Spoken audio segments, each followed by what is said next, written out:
ক্ষতির মধ্যে নিমজ্জিত। এই দুই আয়াতের যদি আমরা সঠিক অর্থ করি বুঝার স্বার্থে, তাহলে সঠিক অর্থ হচ্ছে, আবারও শুনেন, ওয়াল আসর, শপথ সময়ের, ইন্নাল ইনসানা লাফি খুসর, নিশ্চয় সব মানুষ সময় নষ্ট করে। প্রথমে কি বললাম? প্রথমে বললাম শপথ সময়ের, নিশ্চয় সব মানুষ ক্ষতিগ্রস্ত। এখন কি বললাম? শপথ সময়ের, নিশ্চয় সব মানুষ সময় নষ্ট করে। ইল্লাল্লাযীনা আমানু ওয়া আমিলুস সালিহাত, তবে সময় নষ্ট করে না, সময় নষ্ট করে না শুধুমাত্র যারা ঈমান আনয়ন করেছে, যারা সৎ কাজ করেছে, পরস্পরকে সত্যের দাওয়াত দিয়েছে, ধৈর্যের দাওয়াত দিয়েছে। আর এই কথাটুকু যে সত্য, আমি যে অনুবাদটুকু করছি বা যে ব্যাখ্যাটা দিচ্ছি, তার প্রমাণে আরেকটি আয়াত আপনার সামনে পেশ করি।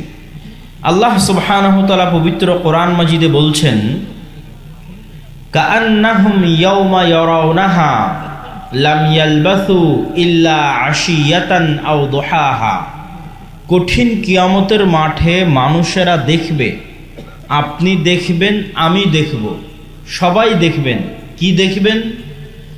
যে সবাই সেই দিন দেখবে, ইয়াওমা ইয়ারাউনাহা, দেখবে যে লাম ইয়ালবাসু, তারা দুনিয়াতে বসবাস করেনি, ইল্লা আশিয়াতান আও দুহাহা, হয় এক রাত বসবাস করেছে অথবা এক সকাল বসবাস করেছে। আবারও বলি, আপনাদের অনেকে এখানে উপস্থিত আছেন যাদের বয়স 20, 30, 40, 50, 60, 70। ধরেন এখন আপনি মারা গেলেন, তো আপনি 30 বছর বয়সে মারা গিয়ে কিয়ামতের মাঠে দেখছেন যে আপনি পৃথিবীতে বেঁচে ছিলেন মাত্র একদিন, এক রাত, অথবা এক সকাল, অথবা এক বিকেল। 80 বছর বয়সের বৃদ্ধ চাচা মারা গিয়ে দেখতেছে কিয়ামতের মাঠে, তিনি জানেন যে আমি পৃথিবীতে 80 বছর ছিলাম, অথচ উনি দেখছেন যে উনি পৃথিবীতে মাত্র এক রাত ছিলেন, পৃথিবীতে মাত্র একদিন ছিলেন, পৃথিবীতে মাত্র এক সকাল ছিলেন। আজীব! কেন এরকম? ওই যে ওয়াল আসর ইন্নাল ইনসানা লাফি খুসর, বেঁচেছে তো 80 বছর, কিন্তু পুরোটাই সময় নষ্ট। তো ওই জন্য ওইটার কিয়ামতের মাঠে দেখা যাচ্ছে না, কেন সবটাই সময় নষ্ট হয়ে গেছে। তো যতটুকু সময় নষ্ট হয়নি অতটুকু মিলে দাঁড়িয়েছে এক দুপুর, এক সকাল, এক দিন, অথবা এক রাত। সারা জীবনের যতটুকু সময় সে নষ্ট করেনি।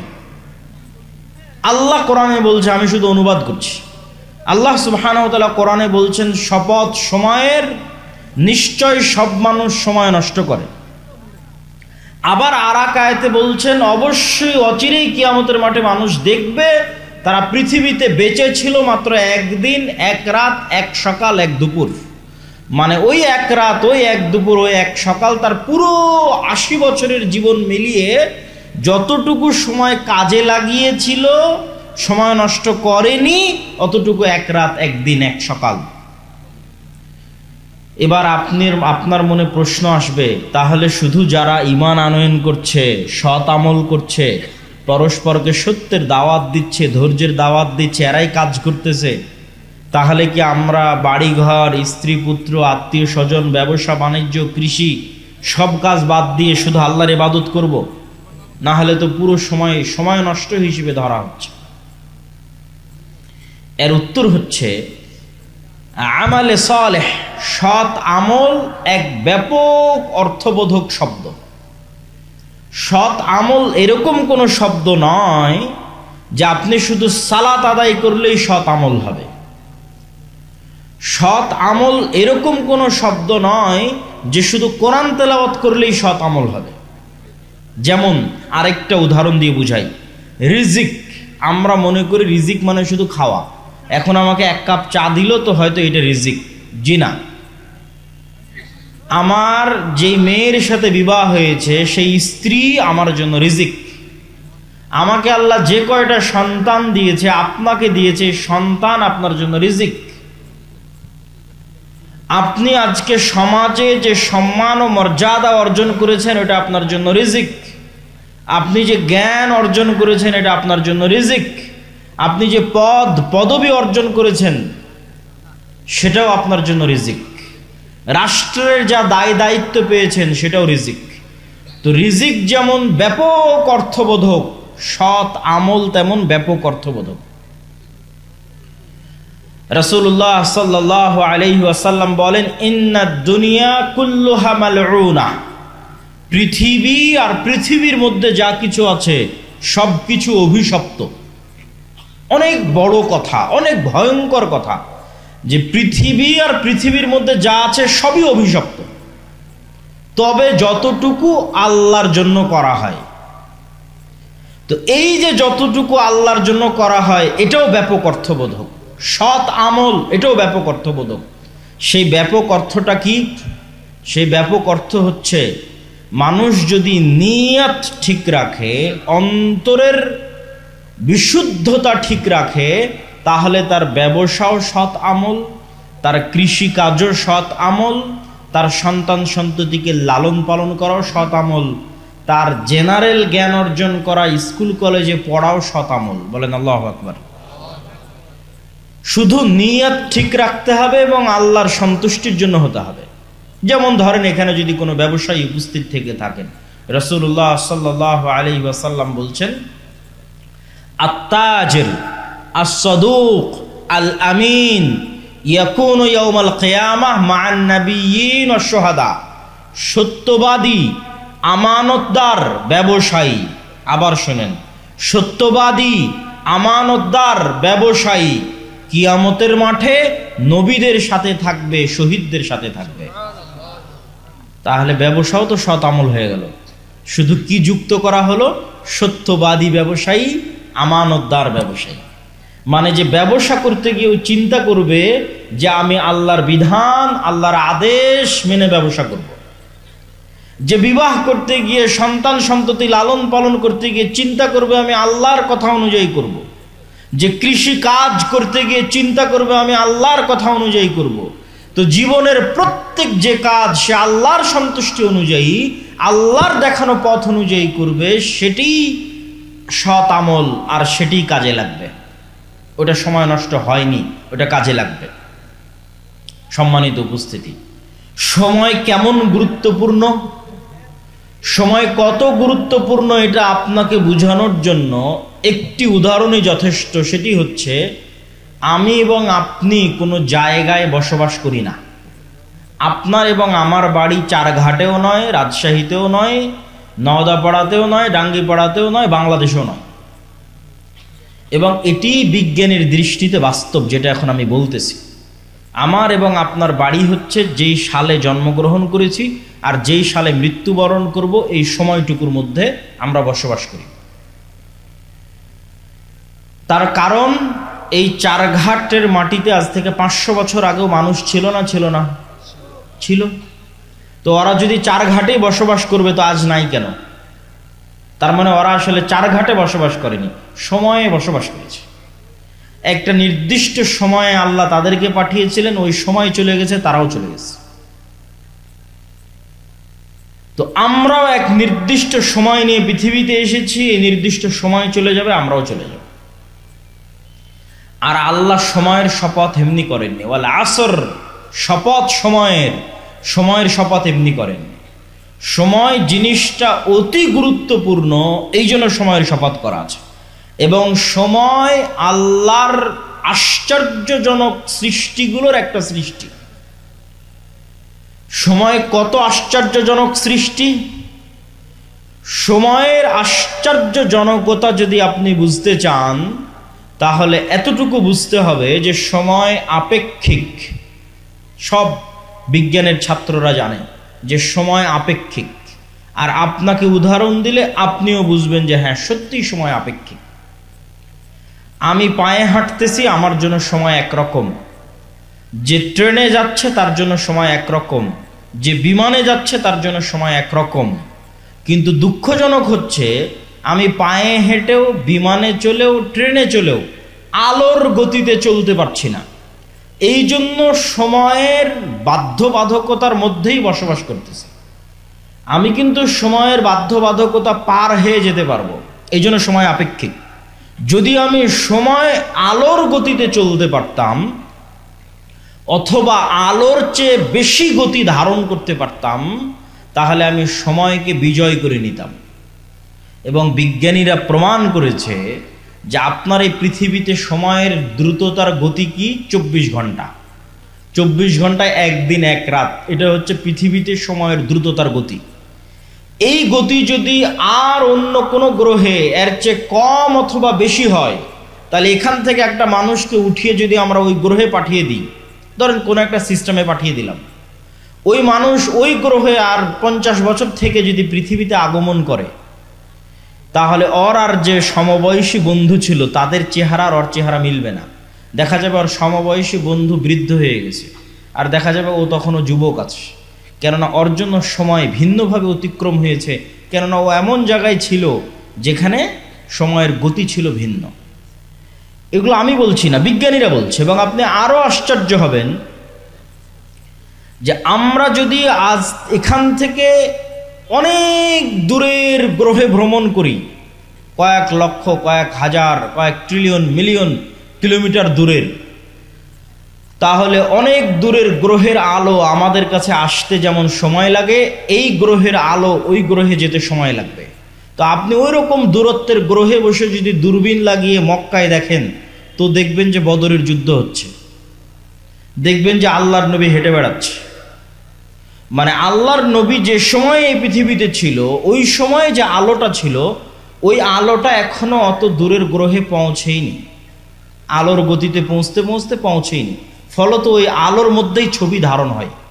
আপনারা আমাকে সাথে সাথে দেখছেন না, একটু হলেও পরে দেখছেন। আমার এখান থেকে আলো আপনার চোখে যেতে যতক্ষণ সময় লাগছে তত পরে দেখছেন, কিন্তু এটা আমরা বুঝি না। তো আমি কি আলোচনা করছিলাম, সময় আল্লাহর সবচেয়ে আশ্চর্যজনক সৃষ্টি। আল্লাহ এই সময় সৃষ্টি করে ছেড়ে দিয়েছে। এই সময়ের মধ্যেই মানুষ আসবে, সময়ের মধ্যে মানুষ শেষ হয়ে যাবে, আর এই সময়ের মধ্যেই পৃথিবী শেষ হয়ে যাবে। পৃথিবী শেষ হওয়ার পর সময় কেমন হবে তার কোনো গ্যারান্টি নেই। আল্লাহর নবী নিজেই বলছেন যে পৃথিবীর 50,000 বছরের সমান একদিন হতে পারে কিয়ামতের দিন। তা আল্লাহর নবী তো বলে গেলেন সময় আপেক্ষিক। উনি তো প্রমাণ করে গেলেন যে কেমনে কিয়ামতের একদিন পৃথিবীর 50,000 বছরের সমান হতে পারে। মানে তখন সময়ের ডেফিনিশন, সময়ের সংজ্ঞা তখন ভিন্ন। এখন পৃথিবীর জন্য আল্লাহ সময় করে দিয়েছে 24 ঘন্টা একদিন এক রাত। এটা আল্লাহর সৃষ্টি। এই জন্য অনেক জায়গায় গিয়ে দেখবেন মানুষ প্রশ্ন করে, ভাই সৌদি আরবে লাইলাতুল কদর ছিল, আজ এখানে কেমনে লাইলাতুল কদর হয়? বলে আল্লাহ প্রতি রাতে কিভাবে নিচের আসমানে নেমে আসে? সারাদিন সারা পৃথিবীতে তো নিচের আসমান হতেই থাকে, সারাদিন সারা পৃথিবীতে তো শেষ রাত আসতেই থাকে। তো এই শেষ রাত আর এই 24 ঘন্টার দিন রাত আপনার জন্য। আল্লাহ সুবহানাহু ওয়া তাআলা এই ধরনের সময়ের বাইন্ডিংসের ঊর্ধ্বে। আল্লাহর নবী সময়ের এই লিমিটেশনকে অতিক্রম করেছিলেন বলেই এক রাতে কাবা থেকে মসজিদে আকসা, মসজিদে আকসা থেকে সপ্তম আসমান, আবার সপ্তম আসমান থেকে কাবা, ফজর হওয়ার আগেই ফিরে এসেছেন। মানে ওনার জন্য সময়ের সংজ্ঞা তখন বাতিল হয়ে গেছিল। উনি যে বাহনে আরোহণ করেছিলেন তা আলোর গতির চেয়ে দ্রুততর ছিল, ফলত উনি সময়কে অতিক্রম করে চলে গেছেন, অতিক্রম করে সফর শেষ করে এসেছেন, কিন্তু পৃথিবীতে সময় তার গতিতে চলতেছে, আর উনি সময়ের গতিকে অতিক্রম করে চলে গেছেন। সম্মানিত উপস্থিতি, তাহলে সময় আমাদের জীবন। আমরা সময় নিয়ে খেলতেছি মানে আমাদের জীবন নিয়ে খেলতেছি। আমাদেরকে আল্লাহ সুবহানাহু ওয়া তাআলা যে নির্দিষ্ট সময় দিয়ে পাঠিয়েছে, এই সময়টুকু আমাদের জীবন। এই জন্য এই সময়ের হিসাব আল্লাহ সুবহানাহু ওয়া তাআলা নেবেন। রাসূলুল্লাহ সাল্লাল্লাহু আলাইহি ওয়াসাল্লাম বলেন, নি'মাতান মাগবুনুন ফীহিমা কাসীরুম মিনান নাস। পৃথিবীর দুইটা নিয়ামত, যে দুইটা নিয়ামত সম্পর্কে পৃথিবীর সব মানুষ সবচেয়ে গাফেল। এক আস-সিহ্হাহ, সুস্বাস্থ্য, ওয়াল ফারাগ, অবসর সময়। পৃথিবীর মানুষেরা সবচেয়ে গাফেল তার স্বাস্থ্য নিয়ে, পৃথিবীর মানুষেরা সবচেয়ে গাফেল তার সময় নিয়ে। স্বাস্থ্য নিয়ে গাফেল দেখেই তো রাত দিন বিড়ি টানে। মানে যে ব্যক্তি বিড়ি এবং সিগারেট খায় সে কি স্বাস্থ্যের নিয়ামতের মূল্য করে না মূল্য করে না? মূল্যায়ন করে না। সে আল্লাহর দেওয়া এক নিয়ামতকে চোখের সামনে নষ্ট করতেছে। মাদকতার মধ্যে নিমজ্জিত থেকে, নেশার মধ্যে নিমজ্জিত থেকে তার লিভার, তার পাকস্থলী, তার শ্বাসযন্ত্র নষ্ট করে দিচ্ছে। আর ঠিক আর একদিকে একদল যুবক আছে যারা জুয়া, free fire, PUBG, Facebook, YouTube, Twitter, TikTok নিয়ে ব্যস্ত। তো তাদের কাছে কি সময়ের মূল্য আছে? নাই। ওটাই আল্লাহর নবী বলছেন, পৃথিবীর মানুষ সবচেয়ে অবমূল্যায়ন করে আল্লাহর দুটো নিয়ামতকে, এক সময়কে আর এক স্বাস্থ্যকে। এই জন্য সালাফে সালেহিন বলেছেন, ইন্নাল ওয়াক্তা সাইফুন, শোনো দুনিয়ার মানুষ, সময় হচ্ছে তরবারি। তুমি যদি এই তরবারিকে না কাটো, এই তরবারি একদিন তোমাকে কেটে দিবে। তার মানে প্রতি সেকেন্ডে সময় আপনাকে কাটতেছে। তরবারি প্রতি সেকেন্ডে আপনি সময় দ্বারা জবাই হচ্ছেন। তো আপনি যদি প্রতি সেকেন্ড সময়কে কাজে না লাগান, তো একদিন এই তরবারি আপনাকে পরিপূর্ণরূপে কেটে ফেলে দিবে। শেষ, জীবন শেষ হয়ে যাবে, লাইফ শেষ হয়ে যাবে। তখন আর আফসোস করেও কিছু করার থাকবে না। আর সে আফসোসের কথা আমি না, আল্লাহ সুবহানাহু ওয়া তাআলা কোরআন মাজিদে বলছেন, ওয়া আনফিকু মিম্মা রাযাকনাকুম মিন ক্বাবলি আন ইয়াতিয়া আহাদাকুমুল মাউত। দুনিয়ার মানুষ, তোমরা আল্লাহর রাস্তায় ব্যয় করো মৃত্যু আসার আগেই। কেন?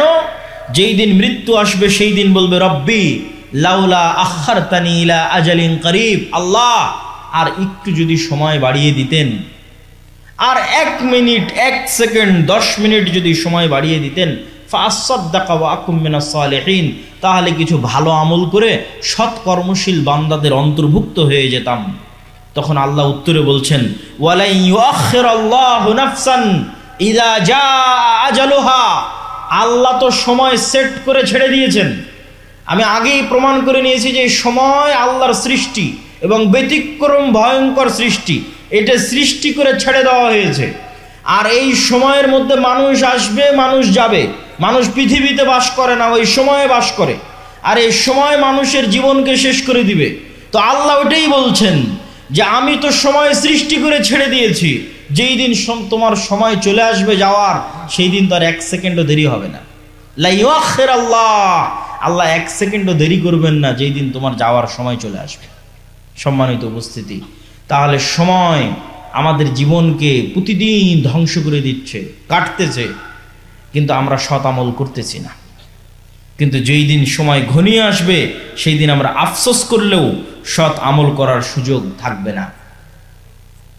এই জন্য রাসূলুল্লাহ সাল্লাল্লাহু আলাইহি ওয়াসাল্লাম আরেক হাদিসে স্পষ্ট করে বলছেন, ইগতানিম খামসান ক্বাবলা খামসিন, দুনিয়ার মানুষ 5টা জিনিসের পূর্বে 5টা জিনিসকে মূল্যায়ন করো। হায়াতাকা ক্বাবলা মাউতিক, মৃত্যু আসার পূর্বেই যতদিন বেঁচে আছো এই বেঁচে থাকাকে মূল্যায়ন করো। সিহহাতাকা ক্বাবলা সাকামিক, অসুস্থ হওয়ার আগে যতদিন সুস্থ আছো এই সুস্থ থাকাকে মূল্যায়ন করো। ওয়া ফারাগাকা ক্বাবলা শুগলিক, ব্যস্ত হওয়ার আগে যতটুকু সময় অবসর পেয়েছো এই অবসর সময়কে কাজে লাগাও। ওয়া শাবাবাকা ক্বাবলা হারামিক, বৃদ্ধ হওয়ার আগে যুবক আছো এই যুবক বয়সকে কাজে লাগাও। ওয়া গিনাকা ক্বাবলা ফাকরিক, দরিদ্র হয়ে যাওয়ার আগে হাতে কিছু টাকা পয়সা আছে, এই টাকা পয়সা, এই সামর্থ্যকে মূল্যায়ন করো। সম্মানিত উপস্থিতি, আল্লাহ সুবহানাহু ওয়া তাআলা যে 24 ঘন্টা সময় দেন, আজকের দিনেও যে 24 ঘন্টা সময় দিয়েছেন, চারঘাটের একজন রিক্সা চালককে দিয়েছেন, চারঘাটের আজকের অনুষ্ঠানের সভাপতি, প্রধান অতিথি, প্রধান বক্তা, তাদেরকেও দিয়েছেন। আজকে কেউ 24 ঘন্টার কম সময় পেয়েছেন? কেউ পেয়েছেন 24 ঘন্টার কম সময়? এটা আল্লাহ করেন না। আল্লাহ নেয়ামত সবাইকে দিয়েছেন 24 ঘন্টা। আর এই 24 ঘন্টার মধ্যে সবচেয়ে দামি, সবচেয়ে গুরুত্বপূর্ণ সময় হচ্ছে সকাল। সবচেয়ে দামি, সবচেয়ে গুরুত্বপূর্ণ সময় কখন? রাসূলুল্লাহ সাল্লাল্লাহু আলাইহি ওয়াসাল্লাম বলেন, ইন্নাল্লাহা জাআলা লিহাযিহিল উম্মাতা আল বারাকাতা ফি বুকুরিহা, আল্লাহ আমার উম্মতের জন্য বরকত রেখেছেন সকালে। আল্লাহর নবী বলেন, আল্লাহ আমার উম্মতের জন্য বরকত রেখেছেন সকালে। আমি যুবক এবং ছাত্রদের উদ্দেশ্য করে বলতে চাই, তোমরা এখান থেকে উঠে গিয়ে গুগলে সার্চ করো, চ্যাট জিপিটিতে সার্চ করো, আজকের বিশ্বের যারা টপ লেভেলের ধনী, আজকের বর্তমান বিশ্বের যারা সবচেয়ে সাকসেসফুল মানুষ, তারাও তাদের জীবনী ঘেটে দেখো তারা কখন ঘুম থেকে উঠে, দেখবা 90%-এরও বেশি সফল মানুষ সকালে ঘুম থেকে উঠে। আর আমাদের মুসলমানেরা, বিশেষ করে যুবক এবং ছাত্ররা, ঘুম থেকে উঠতে উঠতে রাত 10টা, সকাল 10টা 11টা। কেননা ঘুমিয়েছেই তো, ফোন চালাতে চালাতে ঘুমিয়েছে কয়টায়? 2টে 3টে, অথবা জুয়া খেলতে খেলতে ঘুমিয়েছে রাত 2টে রাত 3টে। যখন ফজরের আজান হয় তখন ঘুমাতে যায়। বলেন নাউজুবিল্লাহ। তাহলে সারা দিনের সবচেয়ে বরকতময় সময় ঘুমিয়ে কাটায়। এই জন্য ইবনুল কাইয়িম রাহিমাহুল্লাহ বলছেন, আমাদের সালাফে সালেহিন লা ইয়ানামুনা বা'দা সালাতিল ফজর, আমাদের সালাফগণ ফজরের সালাতের পর ঘুমাতেন না। ওয়ালাউ ফি শিদ্দা ও ফি সফর, যদিও সফরে থাকতেন, কষ্টের মধ্যে থাকতেন তাও না। যদিও রাত জাগতেন তাও না। তাহলে রাত জাগলে কি করতেন, সফরে থাকলে কি করতেন? দেখেন উনি সমাধান দিচ্ছে, বলছে ইয়ান্তাজিরুনা ইলা তুলু'ইশ শামস, যদি খুব কঠোর পরিশ্রম করে রাত জেগেছে, ঘুমাতে হবে, কিছু করার নাই। সারা রাত সফর দিয়েছে, ঘুমাতে হবে, কিছু করার নাই। তো তখনও তারা অপেক্ষা করতেন সূর্য ওঠা পর্যন্ত, কষ্ট করে হলেও সূর্য ওঠা পর্যন্ত জেগে থাকতেন। সূর্য উঠলে তারপরে ঘুমাতে যেতেন, কেননা সূর্য ওঠার আগ পর্যন্ত এই সময়ে কি অবতীর্ণ হচ্ছে? কথা বলে না যে কি অবতীর্ণ হচ্ছে? বরকত অবতীর্ণ হচ্ছে। এই জন্য সালাফে সালেহিন সূর্য উঠা না পর্যন্ত সফরে থাকলেও তারা ঘুমাতেন না। আমরা মুসলমানেরা আজকে এত পিছিয়ে, এত অবহেলিত, তার সবচেয়ে বড় কারণগুলোর একটা বড় কারণ হচ্ছে, একে তো মুসলমানদের কাছে সময়ের কোনো মূল্য নাই। পৃথিবীর সবচেয়ে বেশি সময় নষ্ট করার মতো সময় আছে মুসলমানদের কাছে, আর বাংলাদেশের বাঙালিদের কাছে তো আরো বেশি। শেখ আব্দুর রাজ্জাক বিন ইউসুফ কিন্তু এমনি বলেন না যে আপনারা ওই রাস্তাঘাটে বসে আড্ডা পিটিয়েন না, মানে যার সময়ের দাম নাই সেই রাস্তাঘাটে বসে আড্ডা পিটে। আর আমি ইংল্যান্ডে দেখেছি, ইউরোপে দেখেছি যে আড্ডা বলতে কি, বই পড়া। আপনি ট্রেনে সফর করবেন তাও দেখবেন মানুষ বই পড়ছে, এয়ারপোর্টে বিমানবন্দরে যাবেন বিমানে দেখবেন তাও মানুষ বই পড়ছে। আর গোটা বাংলাদেশ ঘুরলেও আপনি কোনো মানুষের হাতে বই পাবেন না যে বাহিরে কেউ কোথাও বই নিয়ে বসে আছে। বরং সব জায়গায় চলতেছে গীবত, আড্ডা, নিন্দা। আর গণতান্ত্রিক রাজনীতি এত জঘন্য, এত নিকৃষ্ট যে মানুষকে গীবত করাই শেখায়। আর আমাদের আলেম ওলামা এবং দিনী ভাইদের জন্য আরো বড় অ্যালার্মিং, আরো বড় ভয়ঙ্কর অ্যালার্মিং, যে যারা দিনের কথা বলে, কোরআনের কথা বলে, হাদিসের অনুসারী বলে নিজেদের দাবি করে, তারাও গল্পে বসলে একটা কোরআনের আয়াত নিয়ে গল্প করে না, একটা আল্লাহর নবীর হাদিস নিয়ে গল্প করে না। এরাও গল্প করে কোন বক্তা কি বললো, কে কার বিরুদ্ধে লেগে গেল, দিয়ে সবাই সময় নষ্ট করতেছে। কেউ প্রোডাক্টিভ কিছু করতেছে না, যেই কাজ দিয়ে দেশ ও জাতির কোনো উপকার হবে এটা কেউ করতেছে না। তাহলে আপনার জাতি উন্নত হবে কিভাবে?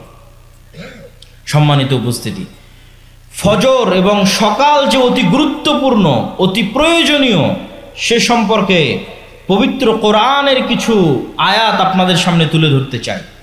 যে আল্লাহ সুবহানাহু ওয়া তাআলা শুধু সকালকে লক্ষ্য করে কতগুলো আয়াত বলেছেন। ওয়াল ফজর ওয়া লায়ালিন আশর, সূরা ফাজর শুরু করছেন আল্লাহ যে শপথ সকালের, শপথ ফজরের।